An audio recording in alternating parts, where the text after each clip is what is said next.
Hi everyone, I'm going to show you the fastest way to create drop-down lists in Excel, and subscribe to my channel to stay updated for more Excel tricks. So in this Excel table, when I want to do my item, I would like to have a drop-down list so that I can quickly select the item name and I do not need to type myself and worried about typo error. So before I create the drop-down list, in my another column or row or another worksheet, I already prepare my master list of all the items. So while having the master list, now we come back to the Excel table and I'm now in the cell E7. After selecting cell E7, we move to data ribbon. And then on your center of data ribbon, click on data validation.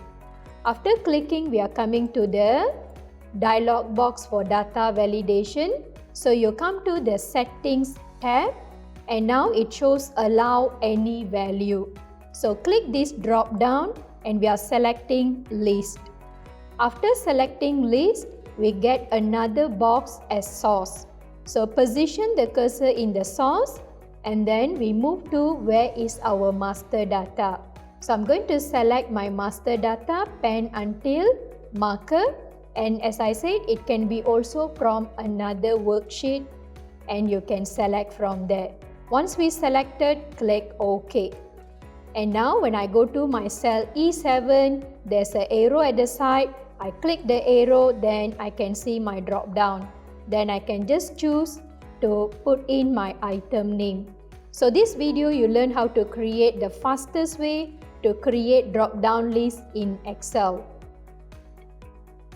If you want to learn more about Excel, by clicking the link and don't forget to subscribe to my channel. See you next time. Thank you for watching.